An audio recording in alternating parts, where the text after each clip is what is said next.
नमस्कार दोस्तों, मैं हूं डॉक्टर अमरीश खारी और आप देख रहे हैं डॉक्टर खारी। लाइकोपर्सिनम दवाई के बारे में बात करेंगे। लाइकोपर्सिनम एस्कुलेटम इसका पूरा नाम है। क्यू पावर में ज़्यादातर यूज़ की जाती है।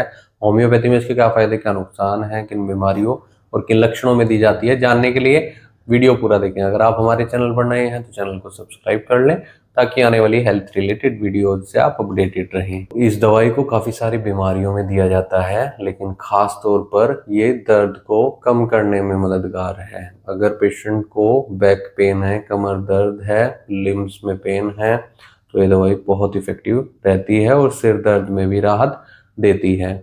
इस दवाई को फ्रिक्वेंटली यूरिनेशन यानी बार बार पेशाब का लगना या डायरिया यानी दस्त का लगना में भी दिया जाता है। सिर दर्द के लिए ये इतनी इफेक्टिव मेडिसिन है कि इसे सिर दर्द में भी देते हैं, या माइग्रेन की अगर पेशेंट को शिकायत है, माइग्रेन के कारण सिर दर्द हो रहा है, तो ये दवाई बहुत इफेक्टिव रहती है और ये दर्द आंखों में भी महसूस होता है।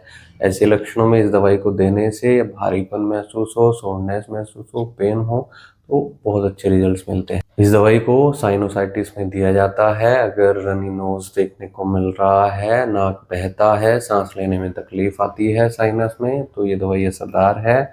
इसे हम अर्थराइटिस और रियोमेटिस में भी देते हैं। जिन लोगों को गठिया बाय का दर्द देखने को मिलता है, जिसके कारण जोड़ों में स्वेलिंग आई हुई हो, दर्द महसूस होता हो, डिस्कम्फर्ट महसूस होता हो, तो ये दवाई दी जा सकती है।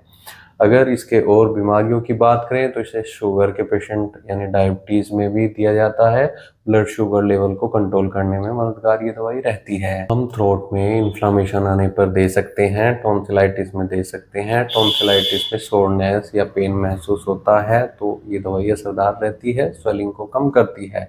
इसके अलावा इसे डायरिया में दे सकते हैं। जिन लोगों को डायरिया लगता रहता है, भूख की शिकायत रहती है, अपच की शिकायत रहती है, डाइजेशन को ये दवाई स्टिमुलेट करने का काम करती है, डायरिया को कंट्रोल करती है। पेशेंट के यूरिन कंप्लेंट्स की अगर बात करें तो फ्रिक्वेंटली यूरिनेशन की शिकायत रहती है और बूंदें टपकती हैं दिन में, खास तौर पर रात में बार बार पेशाब के लिए उठना पड़ता है, बार बार पेशाब लगती है, तो ये दवाई ऐसे केस में असरदार है। हार्ट डिजीज में भी दी जाती है। पल्स रेट अगर वीक है और पेल्पिटेशन या बेचैनी देखने को मिल रही है तो ये दवाई ऐसे केस में बहुत इफेक्टिव रहती है। कफ में भी दिया जाता है, खास तौर पर ड्राई कफ में। रात में जब पेशेंट सोने के लिए जाता है तब ये खांसी उठती है और साथ में छाती में भारीपन महसूस होता है, गले में कुछ अटका हुआ महसूस होता है, सीने में जो दर्द होता है वो भारीपन जो होता है वो ऊपर तक जाता है, सिर तक महसूस होता है, सांस लेने में तकलीफ आ सकती है, आवाज़ भारी होती है। ऐसे लक्षणों में इस दवाई को हम देते हैं। इसे हम रियोमेटिज्म अर्थराइटिस के पेन में दे सकते हैं। पूरे शरीर में भी पेन हो सकता है, लोअर बैक पेन भी हो सकता है, आई पेन में भी दे सकते हैं। आई पेन अगर है और उसमें भारीपन देखने को मिल रहा है, जो पुतलियाँ होती हैं वो सिकुड़ी हुई महसूस होती हैं और भारीपन इतना ज़्यादा होता है कि पेशेंट आगे नहीं खोल पाता है,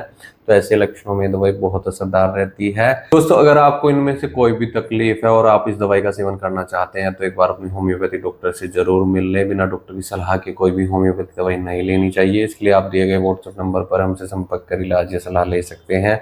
वीडियो आपको कैसी लगी कमेंट सेक्शन में ज़रूर बताएं। चैनल को सब्सक्राइब करें, वीडियो शेयर करें। Thank you. जिसकी डोज होती है वो डॉक्टर की निगरानी में ही लेनी होती है, क्यू पावर में भी, और आपको केस टेकिंग करानी होती है डॉक्टर के पास जाके कि क्या आपको सिम्टम्स आ रहे हैं, क्या बीमारी है, तभी डिसाइड हो पाता है कि कौन सी दवाइयाँ दी जाएंगी। हो सकता है कोई दूसरी दवाई आपको दी जाए और उसकी सही डोज क्या होगी, तभी डिसाइड हो पाता है। Thank you.